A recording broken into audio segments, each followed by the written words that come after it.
All right, guys, welcome back to another episode of the Safari Trails podcast. Today we are in the Kalahari and we're talking to Johann with Almansdam Safaris. I would say his last name, but I'll probably butcher it, so I don't want to mess up. Johann, how's it going? Good in yourself, Mackenzie. Great. We've had a great safari so far. It's actually coming to an end. Today is our last day together. He's going to drop us off at the airport tomorrow morning in Kimberley to fly to Johannesburg. But we've had a great trip. We started out in your, I would say, like your home base area at least. Yes. And then we moved up here to the Kalahari. So where exactly did we start? Because it's not Kimberley, it's not Douglas, or is it closer to Douglas? Like, what would you call that area? It's closer to Douglas. Okay. It is the top part of the Green Kalahari. Okay. We're about an hour's drive south of Kimberley, and that's where we hunted. Yep. But Douglas is also more or less an hour's drive south from Kimberley, where our main hunting areas is, depending on species and the experience clients are looking for. Okay, perfect. So I just want to kind of get that idea in the way. So let's just start off here with who you are, what you offer, when did you get started? Like, let's just start. First off, let's just say introduce yourself to the folks, and then we'll go from there. Okay, I mustn't mess up my own surname, eh? No. Okay, I'm Johann, Banderhost, owner and outfitter of Almansdam Hunting Safaris. We mainly operate in the Northern Cape, and we have other areas as well, up in South Africa, Limpopo, Northwest Province, Eastern Cape. So we do a lot of other provinces as well, and then also go beyond the borders of South Africa to Namibia, Zimbabwe, and offer hunts there as well for our clients, where we work with reputable outfitters that operate in that certain areas. Cool. And when did you? So you, to me, like you're not new, but you're essentially just newer to having your own outfitting business. When did you get started into being a PH and that type of stuff? I started in 2011-ish, but we grew up in 2012 actually. But we grew up hunting. I think I've hunted my first animal at about 5 years old. Okay. So yeah, grew up in hunting, passionate about hunting. It's actually a problem. The passion is too big, Yeah. because I like hunting myself and guiding. It's a big satisfaction to guide people, because you can't hunt all the time by yourself. So it's satisfying to take clients out and I enjoy seeing people have success and enjoying our country, our beautiful country that we have. Yeah, you guys, it's all of South Africa is amazing, but each place is different. So you started out and you PH'd for a few other people, and then you also started Yes. doing predator control. Yeah, that was actually my main thing at that. Was the predator control? That certain stage. I started doing that and actually got quite well at it. And I hunted the whole country, peregrine and jackal, caracal mainly, is what we targeted for, mainly sheep farmers, and then later on game farms.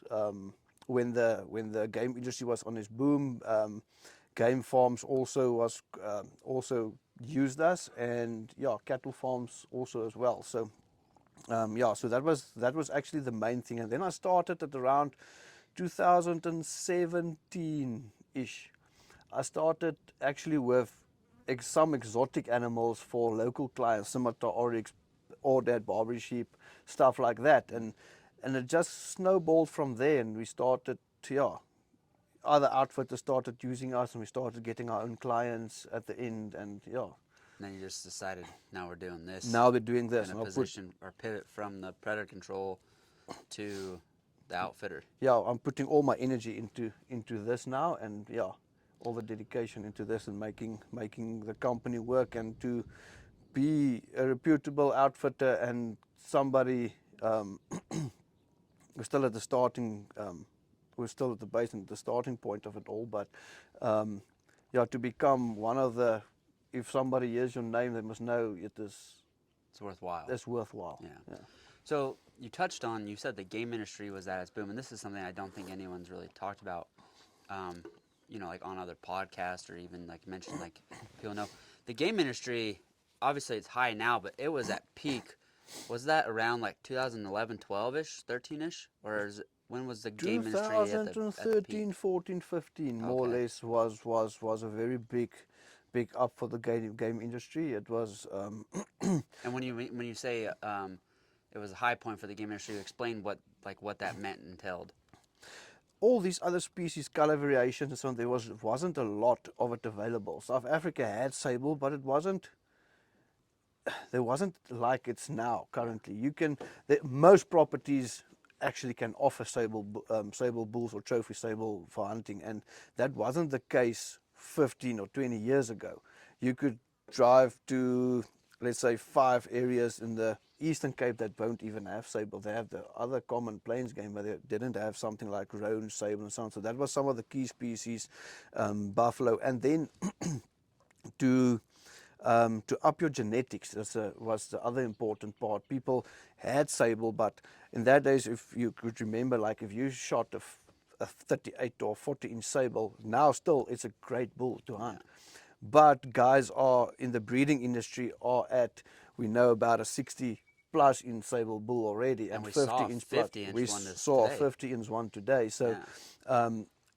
the genetics is up. You have to up your genetics the whole time to make it worthwhile. So yeah, at that stage it was quite high, and then there was that 7-8 year drought, Yeah. and it actually led to a bunch of stuff. COVID was also part of it, but then it's always a demand thing, and the amount you can sell and the amount you have available. And then sable numbers actually, let's take sable for the species sable as a good example. So sable numbers went up a lot. So you could sell them for quite cheap. But at the end of the day, then it drove the prices down because there's so many animals at that stage you have to sell. And then COVID came in as well, and then there's no clients. So it dropped the price even more. Yeah. And with the drought combined with COVID, and there's no clients coming in, and the drought, we have to take off all these animals because there wasn't any food for them left in the veld. And that drought was most parts of Southern Africa, but it hit the Northern Cape, Namibia, Eastern Cape, and so on very badly. Like, if I say badly, like you can see grass at our back here, there was nothing. There was nothing. And that was during, when did that start? Like It was around in the 2016? Yeah, it's actually started around 2014-ish there Yeah. in certain areas that we started getting less rain, but it was severe 2017, 2018, 2019. Okay. It was really severe. And then obviously we had the effects of COVID and the travel restrictions that really affected Yeah. that as well. So at the end, a lot of those animals died off or were hunted by local clients or got culled to bring down the numbers because there wasn't food for the animals. And now sable prices is actually, and with most game prices, it's actually starting to get higher. That didn't just happen with sable, but it happened with other plains game like a common species like blue wildebeest and red hartebeest as well. So when COVID struck and all that numbers in the drought, we had to take that numbers off.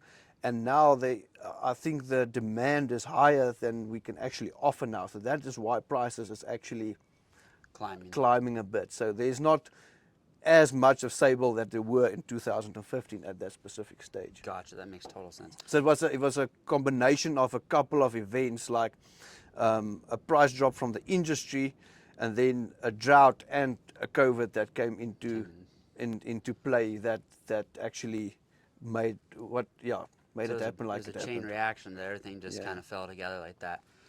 So then you started up. Let's touch one more thing on the predator control, because that's something that I think a lot of people don't understand is obviously you have your lions and your leopards, which are big predators, but then you have your very small predators, which is your jackals and your caracals. Those are the two primary targets that would affect, a domestic sheep or a cattle operation, but even like springbuck, impala, like the smaller, even calves of kudu calves and yeah. stuff like that. It is actually astonishing what you think. You don't think a small jackal can excuse me, a small jackal can be so destructive, but they work in pairs and they quite easily kill fully grown impala rams, blesbok rams, and that is actually biggish animals. So Yeah. they'll kill kudu calves, sable calves. Yeah. So they actually, yeah, they can be quite a problem. The same with caracal. Caracal can take down an animal 3 times its size. So it is it's astonishing to see what that animals are capable of at the end of the day. And which I think a lot of people don't. I mean, in North America we have coyotes and bobcats and stuff like that are smaller sized predators, and they wreak havoc on game as well, Yeah. especially on the fawns and stuff and the bears and stuff. Even like cubs and stuff will start to younger bears. But when it comes to predator control in these areas, you're doing a lot of night hunting with thermals. Like how many, like on a typical night in an area that you're gonna go, like on a, let's say you're going to a game farm and they want you to cull, how many jackal were you shooting per night? Mackenzie, it all depends on the area and the population of that specific area. You will find farms in the Northern Cape, let's say the Karoo side, where you will literally have a pair of jackals stay on 3,000 hectares. Then you can go to the Free State, let's say for instance, an hour north of Bloemfontein, for instance, and there will be a pair of jackals staying on 300 hectares. Okay. Every 300 hectares. So it is population orientated, but and it is also season orientated, because jackal is exactly the same as almost the same as your coyotes that you have. So we have we actually now they're starting to get pups now. So if you want to control them the best now, if you can take out the male and female before they have pups, you actually clean for a couple of months in that specific area. But when they have pups, let's say from they're starting to do it now to mid-September, in September, those pups will be like 3.5 months old in December, January, and so on. So then they start hunting and causing destruction and stuff like that. In March next year, they will start moving out from their parents' area and go and find their own areas and their own spots, and pair up till they get to the breeding time that is mid-May to mid-June normally. So it depends on time. Winter time, this time is a lot more difficult, because there's just certain pairs and certain areas that you will be able to shoot, while you go, let's for instance say in March, all these youngsters is running around. They're already mature, but they're still young and a little bit stupid at that stage still. So your numbers is always going to be a lot higher from, let's say, if you count in the pups from November, and you take the younger ones, how they get to the adult stage in March, April, the numbers is actually, that is the highest points of numbers. If you take a normal area, like let's say for instance, if an area holds 2 pairs and each pair gets 5 pups, it's 10 more jackal plus the 4, so it's already 14 jackal then on that specific area if you shoot them all in March, for instance. But if I go now to that specific area and I shoot everything, it's only going to be 4 jackal. Gotcha. That makes sense, because they haven't quite had the time to regain their population and expand. So we hit on that. You did the culling, the predator control, all that, and then you jumped in. Obviously, we talked about jumping in and starting your own business. What did you, like, we've talked personally about this, but when you started in on this, what was your thoughts? Like, what did you see you wanted to do different than other people within the industry? Like something that you thought, okay, we can key in on this and we can focus on this. I think the main thing, Mackenzie, is to showcase Africa. Yeah. The first part. For me, the animals comes. It is part of it. The hunting is part of it. But I want you to enjoy sunsets and to have memorable times on a red dune like we had, or on a mountain, or whatever.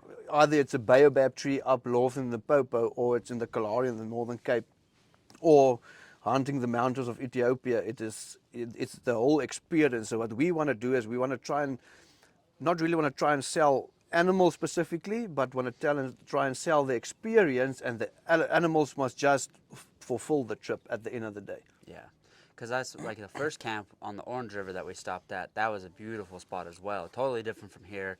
Scenery is awesome, and we had some sweet midday lunches out in the bush on the river. We had some sundowners on the river, and we had an extremely amazing chef there cooking for us, and he cooked 3-course meals that were, to me, 5-star. I don't know. I Yeah, don't know no, what he's the good. rating, because he owned a restaurant before He even. did, So I yes. mean, you have a very high qualified chef working for you, and I think that's awesome. And I think it's a thing that people need to realize is when you do come to these places, especially like with folks like you're not just coming in and having a camp like you will in North America, where you're having just, obviously you're having bacon and eggs, or your normal stuff, but it's like a full. It's about the experience and about the camaraderie around the Yes. camp that brings it all together. It's not just about the animals and the salt at the end. It's about the whole experience. Like you get off the truck when you first get here. You come in, you get a cold drink, and there's snacks laid out for you.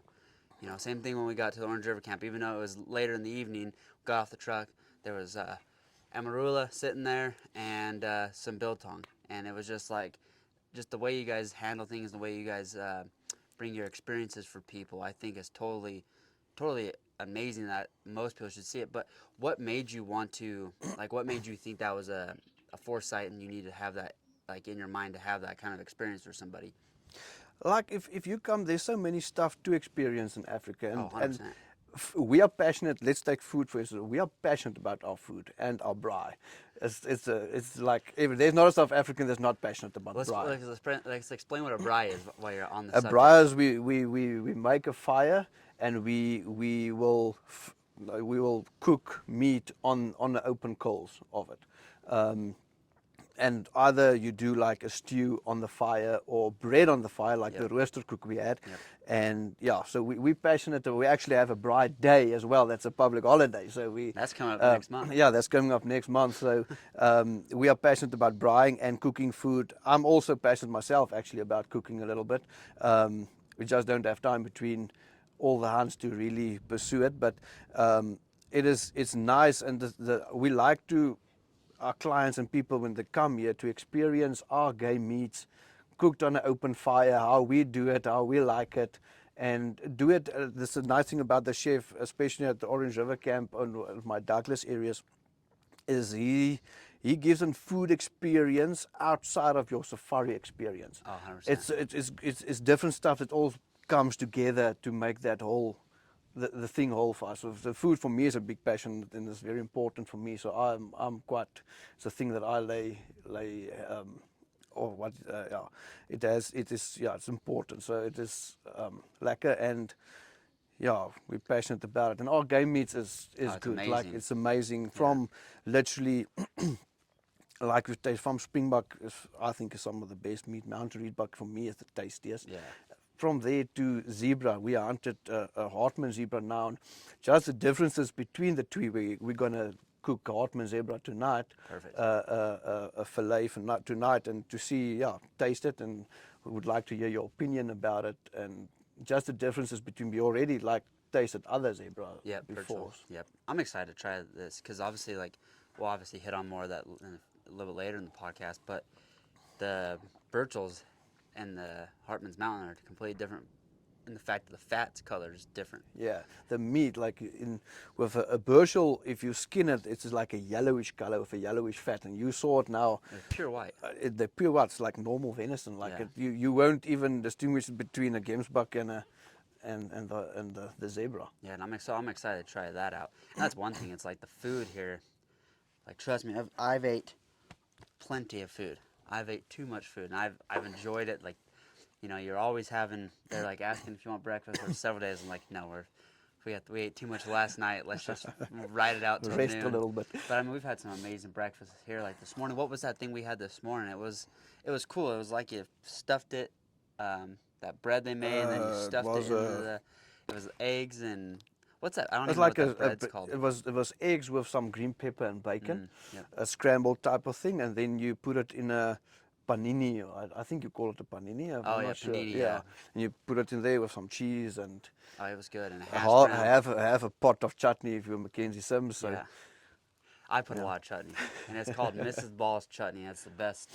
I'm gonna buy a bunch to take it home, man. I love it. So, but I mean, just the food in general is part of the whole experience. And then it's just, a lot of people don't understand. And something that I preach is you don't gotta pack all your hunting clothes. Laundry is done every day. Yeah. It's just one of those things. Is the service and the quality of service you get while in a safari camp is something that's unmatched anywhere in the world. I've been to a bunch of different places: Australia, New Zealand, all over Asia, Canada, a lot of places in North America, and you don't get the same quality of experience within a camp as you do on a good Africa safari camp. And it doesn't matter if you're in South Africa or if you're in Tanzania, Ethiopia, or Cameroon. The way that you guys have all have it kind of indoctored within the safari. I don't know if it's like a code of ethics or whatever you want to call it, but you guys have a just the way you take care of people and the staff, the way they take care of people is incredible. And you have a good team of people as well. Like obviously we've hinted on the chef, and then Mario, who's with us right now. He speaks very good English. He's our tracker. He speaks very good English for what it is For the Northern Cape, for the Northern Cape especially. And it's fun being able to interact with him and give each other a little bit of shit on the truck, even though he doesn't want to be on camera. Like it's just fun to kind of harass him a little bit. And then just the experience you get from like the eyesight of these guys, the way they can see something that there's no way I would ever see it. I have bad eyesight to begin with, but they see something, they'll see it. They'll probably see it in all days from here if it moves. It's just that's part of the Especially experience. on that mountain at our backside, it is just with the Hartmann zebras. I was actually astonished with, like, if that things don't move, you don't see they them. blend in. And Mario's like, no, they're standing there, and whatever. So their eyesights are. Yep. The hills in the background. Yeah, the hills and the mountains for us in the Northern Cape. But hills in Wyoming, but okay. But that's a part of the experience. And then let's like dive into some of these species.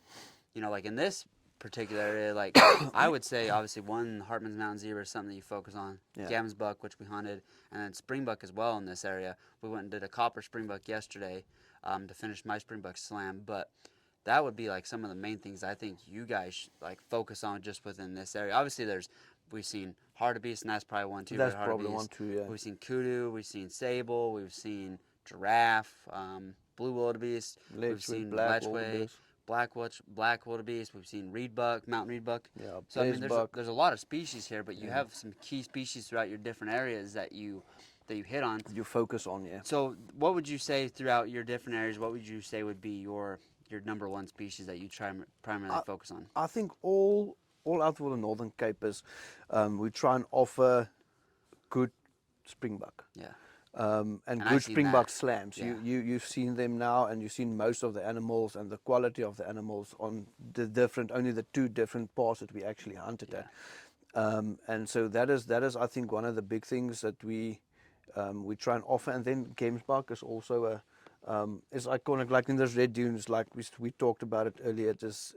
There's nothing more iconic than a gamesbuck on a red dune in the Kalahari. No. Nothing can get to, like a kudu, Limpopo in the Bushveld, in that mountain ranges in Limpopo and so on. Kudu is great. Kudu in the Eastern Cape in that mountain as well is great.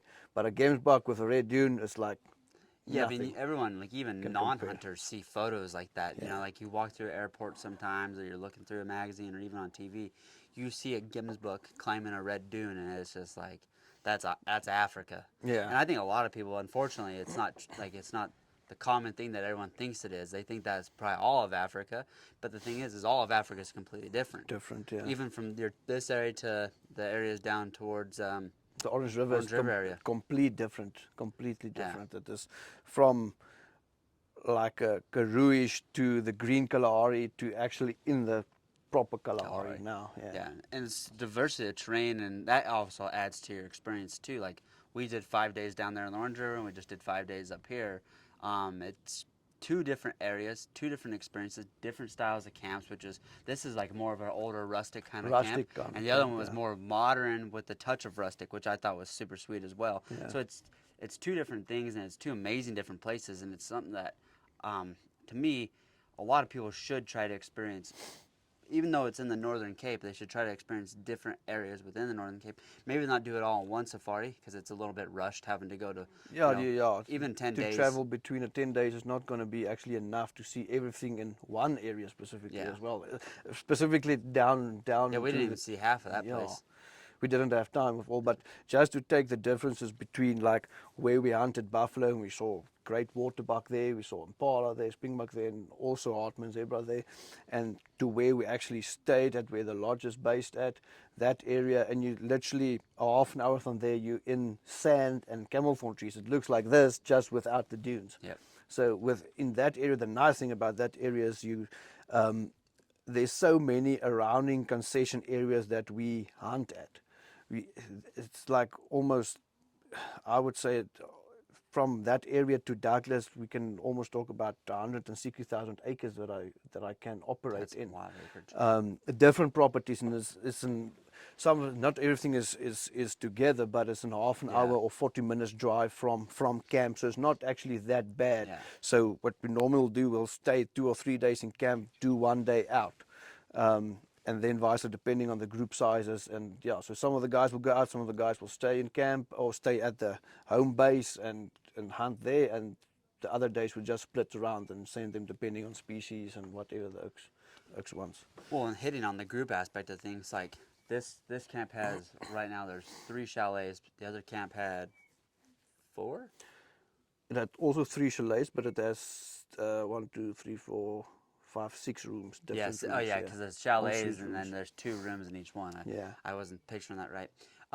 So on your group things, like how many people can you accommodate, and how many people do you recommend? Instead of like, obviously some people might say, well, yeah, bring a group, and they bring 15 people. That's almost a little too many to. Yeah.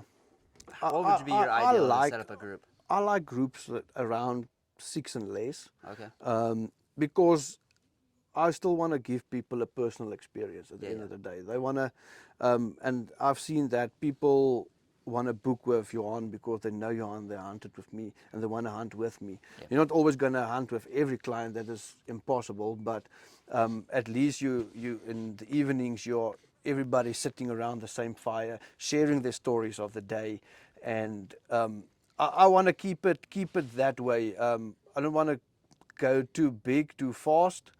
I want to keep it that way and always keep that personal experience in the industry for people. Yeah, I think that's important for me. I don't want to go too big and have different people in different groups and camp and stuff like that. And if groups get too big, it is normally you can't give everybody that personal attention that they need. So yeah, someone will get left out or something. Yeah. So I like we do groups that is bigger than that, and that room, if you split rooms, that specific logs can do 2, 4, 6, 8, 10, 12 guests. 12 guests, yeah. If they share rooms, but it gets a little bit too much to. If it's family groups, it's a different story. But if it's 12 different hunters, it's a little bit too big. If it's 6 hunters with their wives, it's a different story. We can accommodate that. But 12 hunters, it gets 12 hunters, it gets a little. It's difficult. It is. It's difficult it's doable. But if you want to do the experience that we want to try and give our clients, I'd rather do it like 6 hunters and then call it good there. Around 6 like hunters. You said, 6 non-hunters works good. Speaking of the non-hunter situation, what around, especially we'll talk a little bit about both, but what around Douglas, those kind of those areas, what does a non-hunter have to look forward to as well? If let's say a wife comes along, or even if a husband comes along that's not the hunter for primarily reasons or whatever, what do they have to look forward to and able to kind of arrange with you? All that lodges, the lodge we stayed at doesn't have a swimming pool, but it has an Orange River, so there's actually counts as a swimming pool. This counts as a swimming pool. It's quite nice and it's clean and everything. Our other camp there has swimming pools, and they can just enjoy it there. Then there's also 2 spas not far from each lodge. Both are actually very good. And then also day trips. Kimberley offers the big hole, so.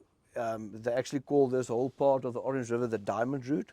The big hole, you can go and experience the deepest man-dug hole in the world, if I'm correct, for diamonds. And and all that history you can go and it's something you have to see in your life. It's quite cool. And then we do other stuff. We do is like this, for instance, you say your hunt is done, like a day like today, we're actually done hunting.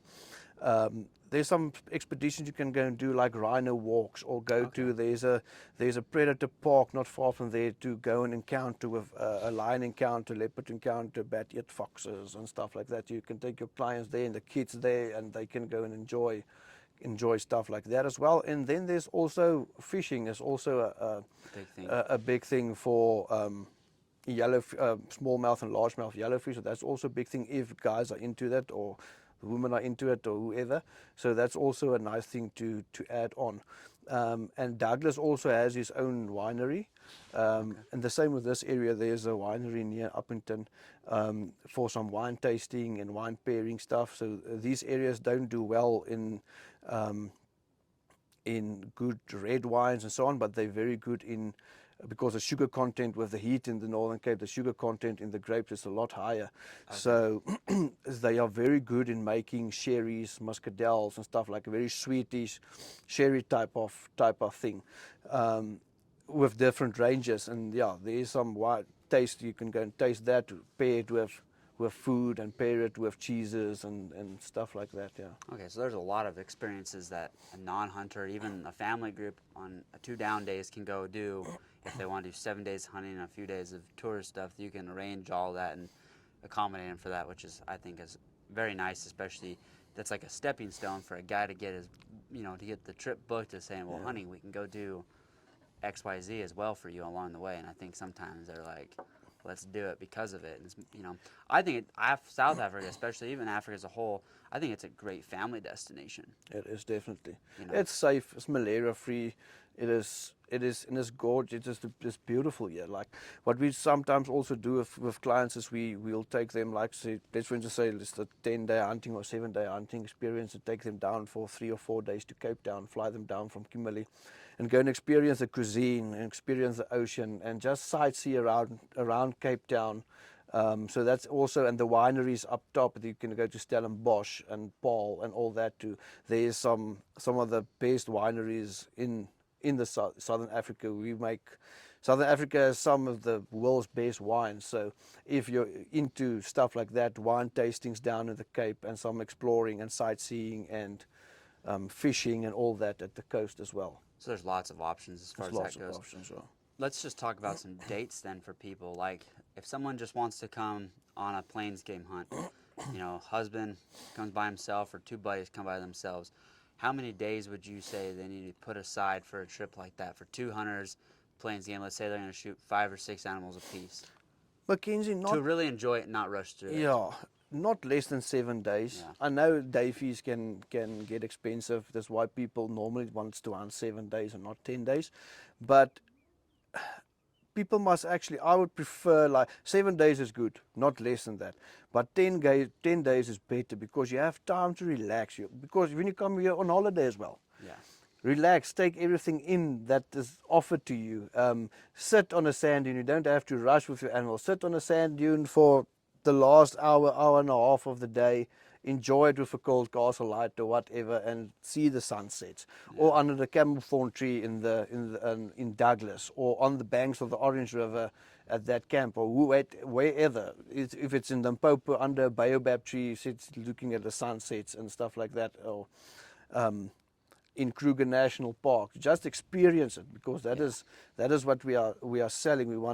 We experience Africa, and the animals comes with it. Yeah. You will get your animals in a 7-day safari, but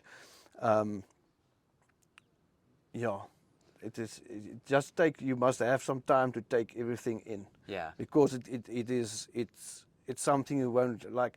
If you've never been, you've been here a couple of times, and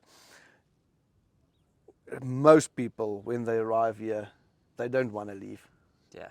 Their trips, everybody will tell you, my trip was too short. Yeah. And I wish I were back. I'm back home now, but I wish I'm still in Africa. Yeah.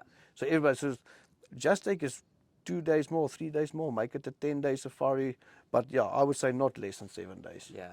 Because then it gives you time, even if it is 2 dudes, just or some buddies coming to hunt, and it's not bringing significant others or kids, they can, especially if you're not doing a 2-on-1, if it's a 1-on-1, they can spend time together more than just at like dinner or whatever, and to share their stories of the day and just have fun as well as a group along the way. And if they want to go do some wine testing or whatever, it helps them. Or even if thing is too, is you got to think is weather too. If certain times of the year, if you have a couple crappy days of weather, like you lose out on a couple hunting days, then your trips cut even shorter. So 10 days, to me, it's like ideally 10 to 14 days if you can do it. 7 days obviously is a great minimum. I've done a couple 5-day trips, and it's brutal. Like you're not With, enjoying with, anything. with, with traveling and all that, Mackenzie, is like when you arrive tired. Yeah. Because you just sat on a 16, 18, some guys even a 20, 21-hour flight. Yep. So you're tired, you're exhausted, you're not, it's not always comfortable on a plane to sit that long. Yeah. You get restless. And then you still have your arriving camps. If you come to us, you either sleep over. Normally you arrive. The guys from the States arrive on a late flight. Yep. So you'll stay over in Johannesburg, City Lodge, or Afton, or something like that, and then take the early flight out to the Northern Cape. So you at least have one night to properly rest before you arrive into camp. But you're still a little bit tired and jet lag and so on. So just to get that out of your system and to properly enjoy it. Yeah, I agree with that. And then let's say if someone wants to bring, let's say it's a group trip, maybe 6 couples like we've talked about. 600, 900. 7 days is definitely too short for that. Too short for that, yeah. 14 probably. Would you recommend, or would you say 10? Not less than 10, but yeah.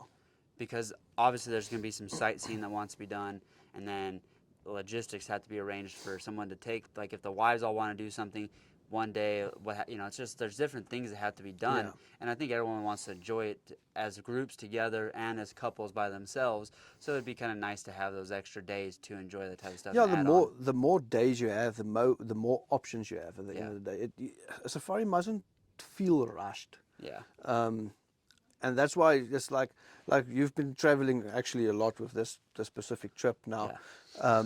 But you were after key species and stuff, and we were after key species Yeah, and we and were wanting stuff to see different camps too. And so that was the main thing. But it gets exhausting to do it like that. Yeah. If you can stay if you move camp on a safari, move once maybe. Or either just stay in one camp the whole trip, the whole 10 days or 7 days or 14 days, whatever you pick. But the more days you have, the more options there are for stuff to do. Let's say take the couple hunt, for instance, or couple safari, for instance. The men is going to hunt, the women want to go to the spa or something. But there's other expeditions like the predator encounter and stuff like that they actually want to. Most people would want to experience that together. Oh, 100%. I would want to go So do that's a day on its own, already done out of the safari, outside of the hunting. Yeah. So hunting-wise, you're just going to need at least, like we said, at least 7 days worth of hunting to 10 days worth of hunting if you want to do extra experiences. If you're done with your package deal or your wish list or something like that, then we can try and fit it in. Yeah. But if you have stuff like kudu and so on, like kudu is a difficult animal to hunt. Yeah, especially a big kudu. Especially a big and a proper worthy kudu bull to take. It is a difficult thing. You'll know most of the time you'll get that kudu on day 8. Yeah. You'll be hunting kudu for 8 straight days. You'll see kudu, but it's not always when you see kudu you get the opportunity to harvest that specific kudu bull. It's a difficult animal to catch, to hunt. So the more days you have, the better your chances are to get a proper animal. Yeah. And that is what we strive for. We want to give people good quality animals the whole time. Yeah. So You rather don't want to take sacrifice quality of game to have maybe extra time to do something else or shoot more animals. Yeah. You want to have good quality all around. because that is what sells hunters at the end of the day. That's like if you quality is a big thing for me as well. I'm almost as passionate as for the food, but quality wise, stuff must be good. I'll rather pass 20 springbuck rams to get that one that I think you want to get the best possible animal for that client on that stage at that point. Yeah, for sure. And like even speaking of like the quality and stuff like that, like it's an exceptional quality everywhere. And I think it's partly due to your management of, you guys run a quota system on all these properties, between whether it's your own property you own or some of the other guys you have kind of like leases through. You guys all have a quota system to where you're not coming in and it's not the put and take method every year. You guys are saying, okay, we can only shoot 6 sable bulls this year, or we can only shoot 12 impalas, and so on and so forth. That way your game is not getting wiped out each and every year. That way it's a self-sustaining population, and you keep the quality around. Like your passenger, like that big sable, that's in a semi-big breeding area, but it's like that bull's genetics, we've seen a bunch of calves in there.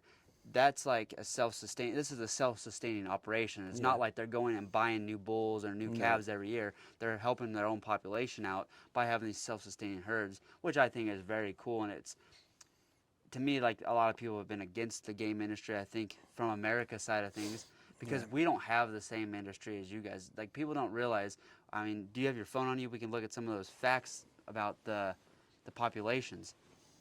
Yeah, I'm just You can look that up. I should have mentioned something before, but because this is a great way of doing it, because I just thought of this. There's the game industry within Africa. Obviously, you said the peak of it was 2013, 2014, but as a whole, game industry has brought back how many different, animals from near extinction, like the bontabuck that we've already hunted, the black wildebeest, even the eland. Like, there's been species that have been nearly wiped out that are flourishing and abundant right now. Like, let's for instance say like the bontabuck. In the early 19s, like 1990, there was 17 bontabuck in the whole of South Africa. Yeah. And as a whole, the whole country, not just the Northern Cape, not just the Western Cape. 17. And the only way you can get that is through breeding. Yeah. And protecting animals. And the next thing that comes into it is sustainable hunting, because there must be a value to get back to put into that area again. Because no one's going to save an animal if there's no value. Let's take the sable example quickly. There's a 15-inch bull on this property in the breeding group. But if I want to keep up my genetics to get, but I have to make money out of it as well. Yeah. So if I breed proper hunting bulls in the hunting area that is sustainable, it brings money back to me. Yeah. So then I can afford to buy in a new genetically good bull as well, because you can just keep that bull for so long. Yeah. So it is breeding is part of it. You especially in South Africa, and that is why the numbers are what it is. Like, you can take other countries as well. There's nothing like hunting through conservation. It is sustainable hunting through conservation. It is, and South Africa is one of the biggest success stories. White rhino, bontabuck, black rhino even. Stuff like sable that wasn't a lot is actually now found. They weren't really found in all these areas, but they are now found in the Northern Cape, in the Eastern Cape, and all that provinces. Stuff like roan antelope. A bunch of species actually got saved, and species that were close to extinction actually got to numbers where we can actually sustainably hunt them now and earn money out of it. And what's the bontabuck numbers at now? Yes, I think almost 3,000 the last start I saw, but it's not for 2024. It was like for... So it went from 17, like, we could put 17 bontabuck on this patio, and now there's close to 3,000. I must just find it. I can't remember where I was trying to think of the same place we looked at all that data the other day. But it's just things like that, the facts that tell that the bontabuck would have been wiped out if it wasn't for farmers that seen the value in the game, and then the hunters that would pay the value of the game, because they'd be completely gone. And actually, an interesting thing that we can also talk about is, I actually sent it to you a while ago. Yeah, back at like March. Yeah. Like this wildlife ranches thing. Wildlife ranches inside of South Africa compared to, and this study was done by Suko. Okay. So I'm going to read it like it is. Like, wildlife ranches in protected areas. Now, protected areas will be Kruger National Park, all that type of national parks, and protected botanical gardens and stuff like that. So in South Africa, privately owned wildlife ranches span an estimate of 17% of the land, over double that of protected areas. So it's the private sector, private land is double of protected areas. They play a major role in conserving South Africa's wildlife, including iconic species such as white rhinos. An estimated of 5 to 7 million herbivores occur on ranches nationally in Southern Africa. The jobs in the private jobs between private ranches and South African national parks. The ranches provide 65,000 jobs annually, compared to 4,000 permanent jobs in the South African national parks all over all the parks. So guys like you outfitters and private game ranchers produce 65,000 jobs compared to 4,000 within a national National park. park. Yeah. Yeah, that's All the national yeah, all parks the national combined. parks. Yeah, The throughout South Africa. yearly financial contribution is wildlife ranchers contribute at least 438 million US dollars annually to the economy. Tourism in South Africa, that's national parks, for Yep. Africa's national parks generates 120 million US dollars Yeah, big difference. annually. Yeah, That's a big it's a difference. crazy what the difference is, and I think people should realize like these animals. There's a value with all of them. Like everyone wants to see them continue to flourish. That's why the game breeding got so big, and that's why these places in South Africa are what they are. And these are big areas. They're not little camps. These are big areas that we're hunting. Yeah. Like you said, one's what's that one in acres? It's like 16,000 acres because it's 8,000 This property all around, it goes into 3 blocks, but it's 18,000 hectares hectares. So that's almost 40,000 for just over 40,000 acres. acres. Yes, Yeah, this is specific yeah, area. and that's a big chunk of land. Obviously, there are three different areas within it, but there's still. I mean, if you chop 40,000 Just three just times, this piece is 10,000 acres. yeah, The piece behind us. yeah. So that's That a big behind it area. in the Hartman zebra. Yeah, In the so it's a game. big area, a lot of room, a lot of game, and it's a real hunt. It's a challenge. Like we struggled severely, and I mean I missed the easy shot on the Hartmans that was right by the road. We shot from the top. He was standing by the road in the bottom after we bumped him, and then I missed it. I think you purposely missed it. So then I shot him on top, and made everyone have to work a little bit harder. Yeah. But to me, it's the thought of everyone thinks it's super easy in Africa, which it's not. It can be No. as easy as you like. Obviously, if there's people that need it to be easier, such as being in wheelchairs or mobilely impaired, like things like that, you can make a plan and You can make it can a plan. you can make it happen. There's water holes you can sit, so on and so forth.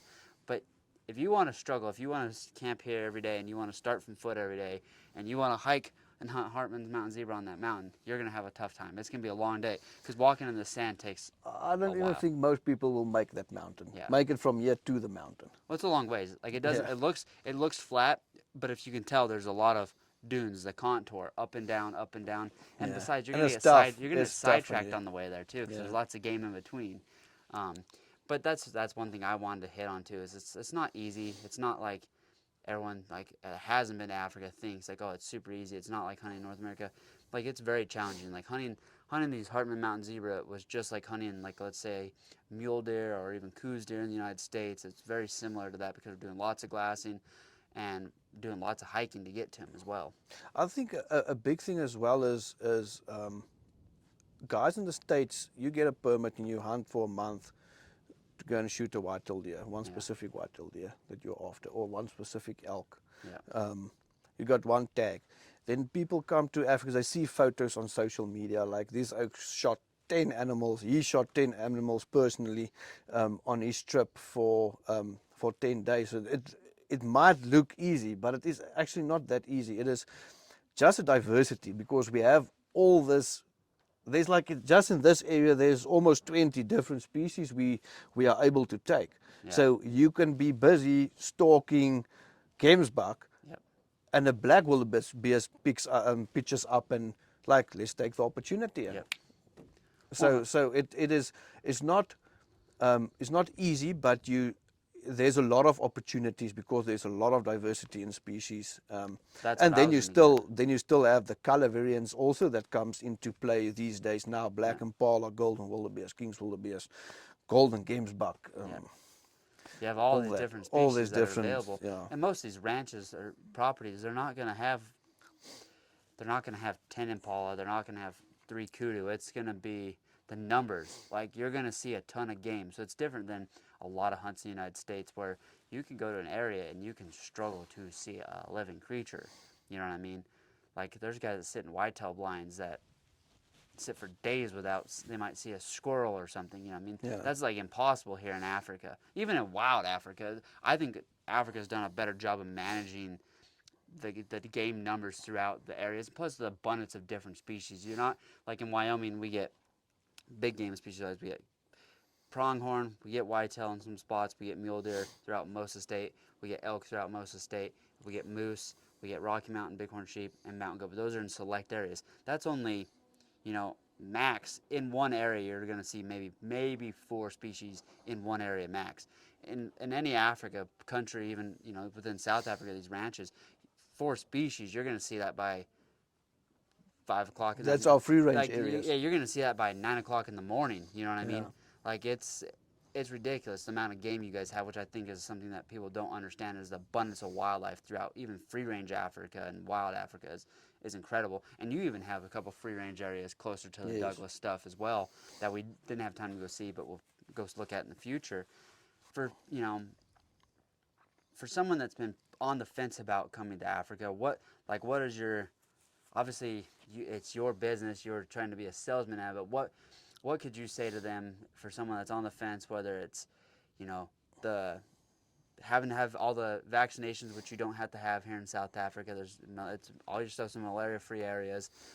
But like, what would it be for someone that's on the fence about experience-wise? Like, is it really worth the $10,000-$15,000 for that average plains game hunt? Is it really worth it? Like, what would be your thoughts? Mackenzie, yeah, definitely. I think the sunset is already worth $15,000 Yeah. just to experience that. That's my personal opinion about it. There's nothing. We live here, and we still appreciate the sunset every day, Sunsets and and sunrises in it Africa. is it just hits different. Yep. It's just something different, and the experience after all the culture, the camaraderie around the campfire. There's no place on earth that the people have the freedom that we have. Yeah. You don't hear a car. No. You don't hear anything. There's maybe a plane sometime. You see UFOs in the sky. You like see we did. UFOs in the sky, what we did. You'll hear a bunch of jackal at night, and it is like the stars we saw the other night. It is. Yeah, the Milky Way is beautiful. It's incredible. It is outside of hunting. I think it's still Africa is very. It's not expensive to come to Africa comparatively to everything else. Compared to Disneyland, going to Disneyland with your families. Like if you have 3 kids now, the average Disneyland trip's like $16,000. You know what I mean? To go there for 3 or 4 days. 3 or 4 days. So it's the same amount of money you can come and spend 10 days here, hunt a couple of animals, and just experience. Have a great experience, yeah. Just experience. Come and experience the food. Come and experience the hospitality, because I've heard it. I've been to a couple of other countries, Europe and so on as well, in the States. There's nowhere on earth you find the hospitality you will find all over Africa. No. Either it's in Southern Africa, Tanzania, Cameroon, whatever. Everybody always has a smile on their face. Yep. And they want to make your trip as good as possible and the best. 100%. No, I agree. And so, I mean, we got a few hours left here. We're going to have a lunch and a nice dinner. How can people find you? Obviously, they can look through me as well, but how can someone find you on social media and get in touch with you about talking about planning that first, second, or even 15th safari? They can get us on Instagram and Facebook on Almansdam Hunting Safaris, and our website as well. That's just www.almansdamhuntingsafaris.com. And then they can get our email. Everything is listed there. Cell phone numbers is listed there for the guys that have WhatsApp. It's easy to chat on WhatsApp with guys in Southern Africa. And then, or just via email, and send your request and what you're expecting, and we can make a plan and see what we can offer you. Perfect. We have a group hunt coming up here next year. I hope, if there's anyone that wants to join the group hunt here with Johann at Almansdam, I'd hope you guys reach out. We got a couple spots available for that. That's going to happen in May of 2025. We're going to be around the Orange River Camp. It's going to be awesome. It's going to be a spectacular area, spectacular food, as we've already mentioned. But let's go back in and enjoy the rest of the day with these guys. I know Barry's in there probably patiently waiting to chat our ears off, but I want to say thanks so far for this amazing trip, Johann. I appreciate it. And thank you for coming. I hope you enjoyed it, and It's amazing. Thank you. Thanks a lot.